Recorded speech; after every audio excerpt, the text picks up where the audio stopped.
مولانا صاحب کے بیانات کے لیے مولانا صاحب کے چینل مولانا شہزاد آفیشل کو سبسکرائب کریں۔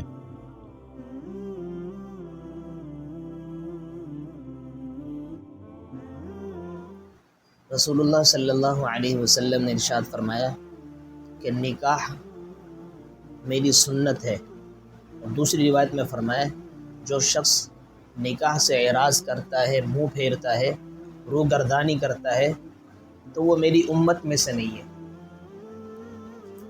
اس حدیث میں اور دوسری ایک روایت میں اللہ کے رسول نے دو چیزوں کی طرف ہمیں متوجہ کیا ہے اور دو چیزوں کا سبق دیا ہے۔ ایک تو یہ کہ یہ نکاح کرنا کیا ہے، میری سنت ہے۔ دوسری چیز یہ کہ اللہ کے رسول نے فرمایا جو شخص بھی میری اس سنت سے منہ موڑے گا، روح گردانی کرے گا، انحراف کرے گا، پیچھے ہٹے گا، نعوذ باللہ اس کو غلط سمجھے گا، کچھ بھی ہے، تو وہ میری امت میں سے نہیں ہے، یعنی وہ مسلمان نہیں، کامل مسلمان نہیں ہو سکتا۔ جو شخص نکاح کا انکار کرے، نکاح جیسی سنت کا انکار کرے، اس سے منہ موڑے۔ تو اسی حوالے سے آپ کے سامنے چند ایک باتیں کرنا چاہوں گا کہ نکاح کے اندر، شادی کے اندر 6 چیزوں کا خاص طور پر خیال رکھنا چاہیے کہ 6 چیزوں کا خاص خیال رکھا جائے گا تو وہ شادی بہت زبردست طریقے سے مرتب ہوگی، اور شادی کے اثرات زندگی کے اندر، اس نکاح کے اثرات زندگی کے اندر مرتب ہوں گے، اور وہ زندگی کے اندر اثرات ہمیں نظر آئیں گے۔ شادی میں جن 6 چیزوں کا خاص خیال رکھا جائے گا وہ کیا ہیں؟ ان میں سے 2 فرض ہیں، 1 واجب ہے اور 3 سنتیں ہیں۔ 2 فرض، 1 واجب اور 3 سنتیں۔ فرض کیا ہے؟ نمبر 1 کہ لڑکی کی طرف جیسے ایجاب ہو، پیشکش ہو، اور لڑکی کی طرف سے قبولیت ہو، ایجاب اور قبول جس کو کہتے ہیں، کہ ایک طرف سے پیشکش ہو، دوسری طرف سے قبولیت ہو، ایجاب اور قبول، ایک فرض۔ دوسرا فرض جو ہے وہ کیا ہے؟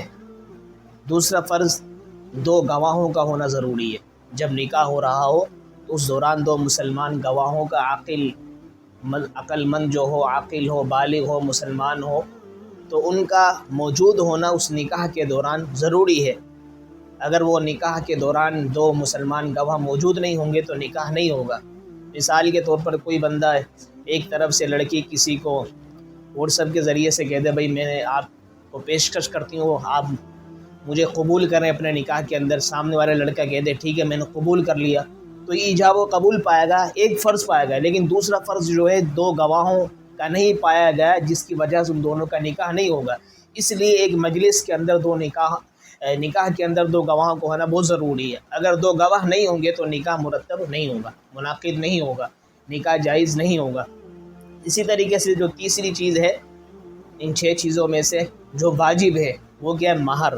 عورت کو مہر دیا جاتا ہے، شوہر کے ذمہ ہے کہ مہر کا متعین کرے، جس سے رسول اللہ صلی اللہ علیہ وسلم نے ارشاد فرمایا کہ کم از کم جو مہر ہے عورت کا وہ 10 درہم ہے، کم از کم اقل مہر جو ہے 10 درہم ہے، جو آج کل پاکستان کے حوالے سے 5-5.5 ہزار روپے بنتے ہیں کم از کم۔ اس سے زیادہ جو دینا چاہے وہ دے سکتا ہے، دینا بھی چاہیے۔ اور دوسری بات یہ ہے کہ آج کل ہمارے رواج یہ ہے کہ مہر بطور دکھلاوے کے متعین تو کر دیا جاتا ہے لیکن اس کو دیا نہیں جاتا، حالانکہ بہت بڑا گناہ ہے یہ۔ جیسے کہ قرض ہوتا ہے نا، قرض کو چکانا ضروری ہوتا ہے بیعین، اسی طریقے سے جو مہر ہے یہ بھی ایک جو مرد ہوتا ہے، شوہر ہوتا ہے، اس کے ذمہ ہے عورت کو دینا، قرضے کی طرح ہے۔ جیسے قرضہ دینا ضروری ہے، اسی طریقے سے مہر کا دینا بھی بہت ضروری ہے۔ بہت سے لوگ لکھوا دیتے ہیں نکاح فارم کے اندر لیکن دیتے نہیں ہیں، ادا کرنا بہت ضروری ہے۔ تو تیسری چیز جو بتایا کہ واجب جو ہے وہ نکاح کے اندر مہر کا دینا، اور تو 3 سنتیں ہیں آخری کی، چوتھی اور 5ویں اور 6ٹھی چیز جو ہے وہ کیا ہے کہ نکاح کے اندر خطبے کا دینا، خطبہ پڑھنا، نکاح کا خطبہ پڑھنا یہ سنت ہے۔ پھر اس کے بعد جو دوسری سنت وہ کیا ہے کہ چھوارے جسے تقسیم کرنا۔ اللہ کے رسول کے زمانے میں، صحابہ کے زمانے میں چھواروں کو جو تقسیم کیا جاتا تھا، ان کو دیا جاتا تھا، پھینکنا ان کی طرف، یعنی یوں دینا، نہ کہ زوردار مارنا ان کی آنکھوں پہ لگ جائے، کان پہ لگ جائے، منہ میں لگ جائے، اس طرح نہیں، بلکہ چھواروں کو تقسیم کرنا یہ سنت ہے۔ آخری جو سنت ہے نکاح کے اندر وہ کیا ہے کہ بھئی جب آدمی شادی ہو جائے، رخصتی ہو جائے، رخصتی کے بعد اس کے بعد رات گزارنے کے بعد کیا کرنا ہے بھئی؟ ولیمہ کرنا۔ اور ایک ہے ولیمہ خیر الولیمہ، ایک ہے شر الولیمہ۔ خیر الولیمہ کہا جاتا ہے اس کو کہ جس کے اندر امیروں کو بھی بلایا جائے اور غریبوں کو بھی بلایا جائے۔ یعنی جس دعوت ولیمہ کے اندر امیروں کو بھی دعوت دی گئی ہو کھانے کے لیے، اس دعوت ولیمہ کے اندر اور غریبوں کو بھی بلایا جائے، اپنے پڑوسیوں کو، فقراء کو، سب کو بلایا جائے، اس کو کہتے ہیں خیر الولیمہ، یعنی بہترین ولیمہ۔ ایک ہے شر الولیمہ۔ شر الولیمہ کیا ہے کہ بھئی امیروں کو دعوت دی جائے لیکن غریبوں کو بالکل پس پش ڈال دیا، ان کو چھوڑ دیا جائے، ان کو نہ بلایا جائے، یہ شر الولیمہ۔ تو اس سے بچنا چاہیے۔ تو پتہ یہ چلا خلاصہ ہے کہ نکاح کے اندر جو 6 چیزوں کا خیال رکھنا بہت ضروری ہے، اور 6 چیزوں کا جو خیال رکھے گا انشاءاللہ العزیز اس کی نکاح کے اندر، اس کی شادی کے اندر بڑی برکات ہوں گی، بڑی خیرات ہوں گی، اللہ کی طرف سے رحمتوں کا نزول ہوگا۔